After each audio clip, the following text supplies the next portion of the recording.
So let's take a look at a video of streamer Izzy Prime being arrested is going viral. Oh, yeah, I mean, because Izzy Prime, that's a big streamer. We all care so much about whoever that is. Let's take a look, and see what's going on here. Oh, this is an outrage. You cannot arrest Izzy Prime. What the hell? I'm getting arrested. I don't know what the hell going on. I'm not really sure why this video went viral. It's, oh. Now I'm sure. Jesus fucking Christ. All right. Arrest me, baby. Arrest me and sentence me to a 10-year sentence under that ass. Arrest me and punish me for my crimes by sitting on my face for a year, okay? I am guilty as charged. Please punish me. God, die, y'all. This dude with the camera is shameless. He's not even trying to be like sneaky, like, oh, interesting. He's like, God damn. Officer Cakes reporting for duty. God. Cake of justice, my man. Are they ODing on prom, though? Yeah. God. Die, y'all. Oh, my God. Are they ODing with prom, though? Come on, son. Come on, son. Who the hell is Izzy Prime? The most important question is who the hell cares? Who the hell is that fucking big-butted cop? I mean, I heard of, like, fuck the police, but, I never meant it so literally before. Hey, if you like this clip, you might like the full stream, which I do every Sunday, more or less, over on the Pessimist Productions Patreon, link down below. Thank you kindly. TJ's intelligent, but also reads books and thinks about shit constantly, I assume. I'm really... Okay, so... I really wish you'd have brought this up before I started this, but whatever. We could treat it as a whole new segment. And we'll just look at these butts while we do it, because this is Fallout Thick Edition or whatever. We'll just play it while I'm talking here.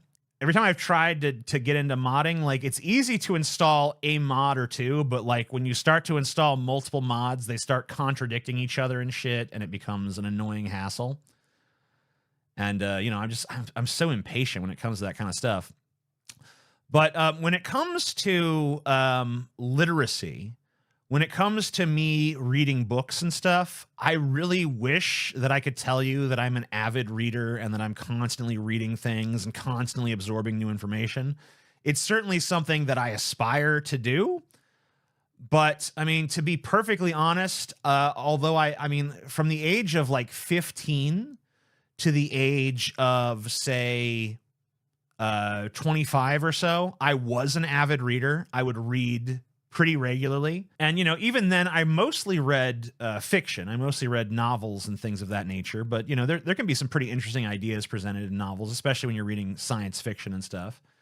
A lot of those have, philosophical undertones and things of that nature. In the last decade and some change, I have not really read very much. I have read a few books. It's not to say that I've totally eschewed the activity of reading, but I definitely don't read nearly as much as I should, nor do I really consume as much educational content as I really want to. I don't know if I can blame it fully on my ADHD, or if I can just blame it on the fact that there are just other things that fascinate me more on a more visceral level, like, say, I don't know, giant butts or something like that. I wish that I was more into to reading, and I constantly try to hold myself to that higher standard of, like, I have a whole bookshelf out there full of books, plenty of which are, subjects that fascinate me. And I want to sit down and read them more. And I just haven't really done it. Now, I've read a few books. I read most of a book called Transgender History because I was curious about the history of the transgender movement in this country specifically. And I've read most of that, but I haven't finished it. I read the book Atomic Habits which is like a little self-help book. And, I don't typically like self-help stuff, but I actually found that one to be valuable because it definitely was a paradigm shift in how I view accomplishment. Because I think that for many of us, the idea of accomplishing great things seems like we have to do this massive undertaking and achieve something great. In and of it, we have to achieve this gigantic, great thing. And Atomic Habits, basically lays out the case for you don't need to go out there and achieve something huge. What you need to do is accomplish small things every day. And that sort of thinking, these little 1% improvements, 1%, 1%, 1%, that adds up tremendously over time. So it's not about one big accomplishment. It's about a lot of little accomplishments that eventually accumulate into larger accomplishments. And, that might be obvious to some people, but it wasn't obvious to me. And it was something that changed my thinking on the subject. Now, I still struggle tremendously with consistency. That I do blame on having ADHD, because it's much harder for someone with ADHD to form habits because our dopamine receptors are fucked. We have lower dopamine than most people. Just like as a physiological feature of, our the way our brains are wired. I don't want to say mental illness. I don't really consider it a mental illness. But the ADHD brain is a lower dopamine brain. And so it seeks out novelty in everything. And when you're constantly seeking novelty, that can be good in some ways, but in other ways, it can be a detriment because it undermines consistency, because consistency is essentially boring. And, so it's very difficult to do the little things consistently that you need to do to accomplish the bigger things you want to do, because you're not super concerned on a visceral or emotional level with consistently doing the same habits. What you're always looking for is some new, novel, exciting thing to get that dopamine fix that's a little bit harder for you to get than it is for other people. So, that's sort of what that's about. But, overall, I could stand to be more literate.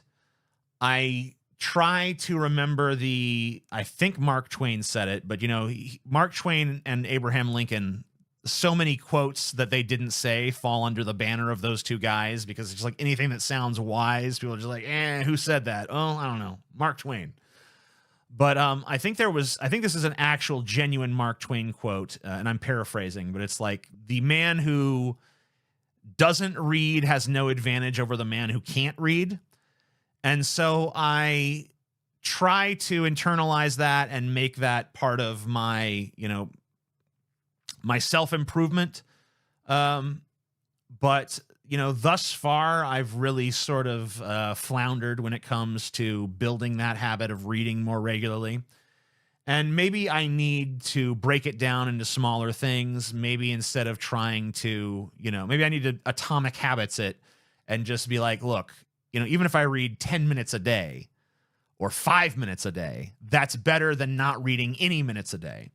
So maybe I need to, take that kind of mentality. But I don't want to misrepresent myself as being very well read. I think there was a point in my life where I was well read, but it's not been the last 10, 15 years of my life. So I don't want to misrepresent my level of literary acumen at this point. I do have some audiobooks, and I've listened to a few, and I consider that just as good as reading it. And in fact, throughout most of human history, before the advent of television and radio and things like that, books were more commonly read aloud than they were, read to oneself in private. A book was something that like you would go somewhere and someone would read to you aloud, and it would be something for a bunch of people to enjoy. And maybe we need to get back to that. Maybe there needs to be some sort of like space where people can meet and sort of talk, sort of just, sit down and listen to someone else reading something. I think that would be kind of cool.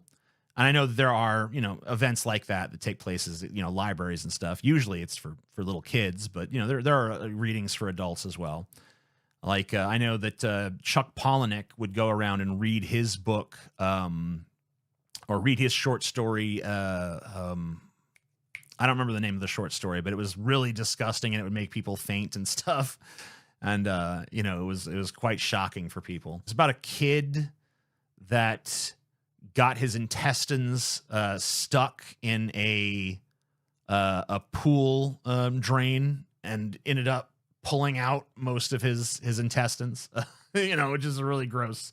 It's very vividly described as well. So I know that sometimes you'll have authors go and read from their own books and stuff, but maybe we need more of a common approach of people reading to each other.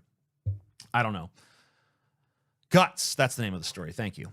And there was people who would faint and puke at readings of that story because it's a very disgusting story. For sure, I'd like a meeting place adults can hang out that isn't a bar. Yeah, I mean, I think that it would be healthy for people to kind of get back into that sort of language-based entertainment.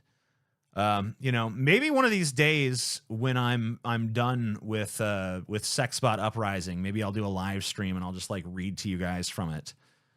I do plan on putting out an audio book, but maybe it'd be a different experience to have me just read it live to you guys. And I could do it, a few chapters here, a few chapters there, or something like that. Have you read 101 Days of Sodom? No, but I have read some Marquis de Sade. I read Philosophy in the Bedroom, which is one of his shorter stories. Not for the faint of heart, by the way.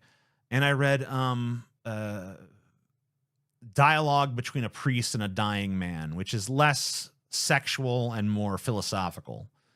Not that his other works were devoid of philosophy, but it was, usually he liked to mix his like depraved, sadistic fantasies with his philosophy. And I think Dialogue Between a Priest and a Dying Man is much less geared towards that. It's much more of a critique of religion. And, I'm interested in religious critique, of course, as the amazing atheist. Sallow is just fucking funny because how over the top it is. The Marquis de Sade is awesome. I thought Sallow was boring as fuck. I watched about 10 minutes. I've never really liked movies that feel like they're trying to shock me just for the sake of shocking me. So I just, I don't know. They never seem to do anything for me. I started watching and I was like, this is just boring shit to me. I'd much rather watch something that's actually fun and entertaining. Because it's like these movies that they try to make shock value their whole selling point. It seems like they always forget to like actually make it entertaining and have like interesting characters and a story. And I'm sure there's exceptions. I just haven't happened to find one. So I found it pretty boring. I think it's crazy that the director was murdered just for creating that. So I feel about the cannibal movie Green Inferno. Yeah, I mean, and I feel the same way about the other cannibal film, Cannibal Holocaust. I tried to watch that and I was just like, this movie is so fucking boring. All right, there is a movie that was a shock value movie that I did think was actually an entertaining film. And that is the German punk film Necromantic. I think that movie was clearly a shock film, but also an actually fascinating movie that didn't bore the shit out of me. So.